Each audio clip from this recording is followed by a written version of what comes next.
again, another day, another vlog. So today's vlog, I will gonna make some shampoo for the lunch. And I'm gonna show you how to make it and the ingredients. And I will eat it, I will take a video for it. So let's get the ingredients. So ayan guys, open natin. Ayan. Itutur ko kayo sa aming ref na maliit. Pero hindi naman na ngayon siguro kasi hanap namin dito yung sugar. Ay, ito ba yung sugar guys? Sugar. Tapos, ito mo yung sugar. Tapos, yun na siya. Kaya namin yung milk.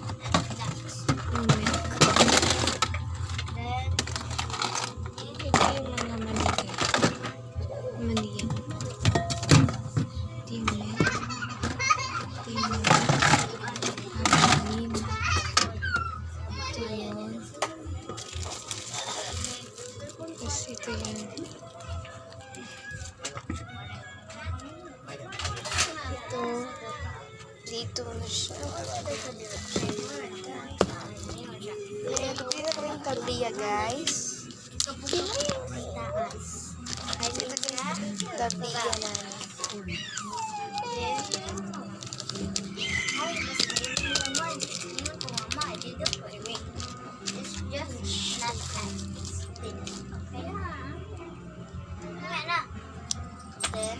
yung ayan guys.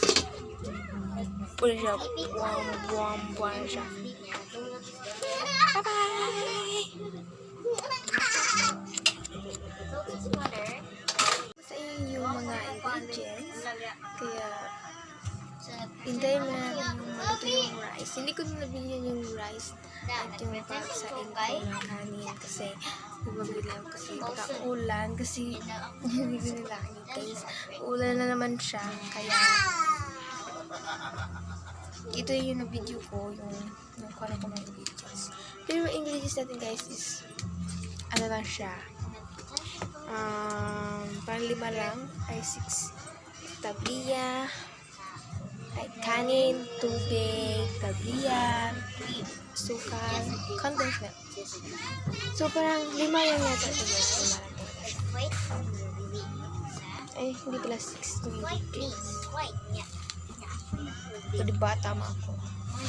So, ipapakita ko nyo sa inyo kung yung pagkain ko at pagluto ko. Kasi hindi ko masyadong na-video yung nag-post ako. Pero, nung nagluto lang ako dito, nag-post ako naman. Pero hindi ko na masyadong na-videohan. Kasi nung nag-video na kami dun kasi gutom na sila guys. May na yung boses ko ngayon. Doon ko ito ilalagay. Dito ko ilagay siya. Kita naman.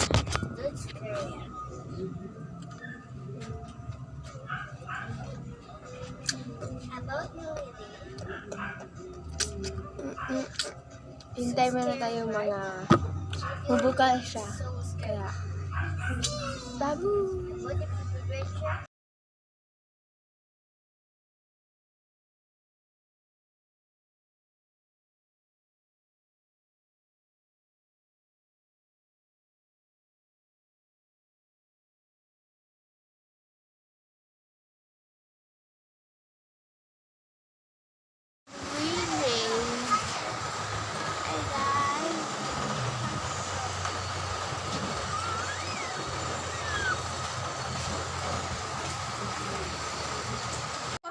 Okay. Guys, bukal siya. So, lagay natin ito. Naigunting dara ma?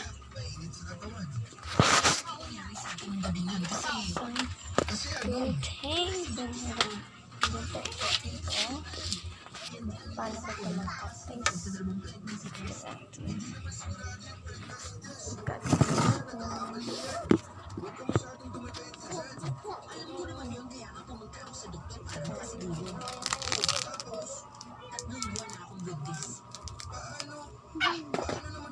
Yummy.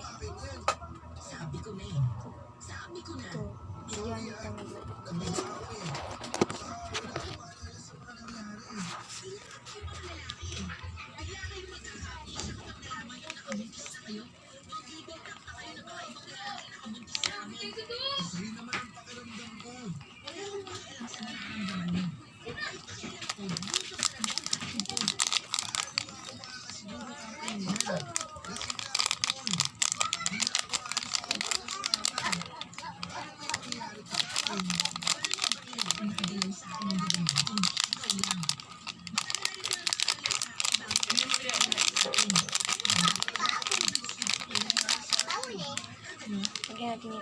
guys. So, balik.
Lagyan ko na siya ng gatas. Hindi ko na nabidyohan kasi nagdali ako kung sa umulan na naman ulit. Ang video ko guys na nag-kumain ako ito. Ay, sigsubo. At ilagyan ko na ito ng asukal. Kanina, enough cam ko lang siya.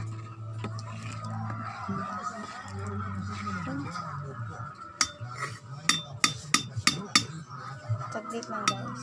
Tikman muna natin. Ang lasa niya. Let's taste it.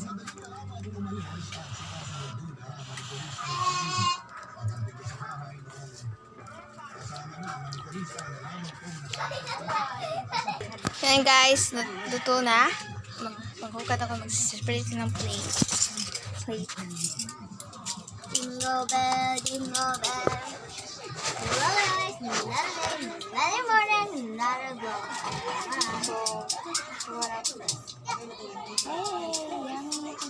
Soupy. Maganda to pag malamig yung panahon.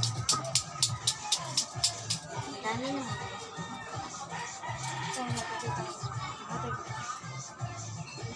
Sinaya ha? Murag ko na ano eh. Yun eh. Ang dami naman. Yung mga taong gamay.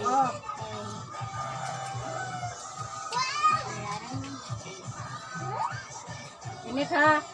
Tara. Magtanaw yun. Nagana ako. Gamay. I like that. Hindi niya ako. So dito. Ikaw ma? Kaon pa ka ma? Amareho ka ako. Nagana ako. Ako muna. Bato na yun. Sus, ako na. O, mao, ay kayo kad. Babu, babu. Kung namang tama siya, Papa Dudut. Pinayuhan ako ni nanay na lumipat na para abutan ng pera para pangsimula namin. Naiyak ako dahil sa pasasalamat kay nanay. Naiyak ako dahil medyo may takot din sa puso ko kung makakayanan ba namin ni Kyla na mag-solo na. Malaking tulong noon si nanay para kahit paano'y gumaan ang mga bayarin ko. Labag man sa loob ko ay tinanggap ko ang perang inabot ni nanay para makapagsimula na. Wala pang 2 linggo ay nakalipat na kami sa maliit na apartment. Pinagtsapa yun ni Kyla dahil masyado maliit para sa kanya pero sinabi ko na pwede naman kaming lumipat kapag medyo umasenso na. Pinanghawakan niya yun at lagi niya yung sinasabi sa akin kapag naalibadbaran siya sa bahay. Lalo na nung nanganak na siya at kailangan pa naming magstay ng matagal sa inuupahan namin. Kapit na ako. Kapit ako.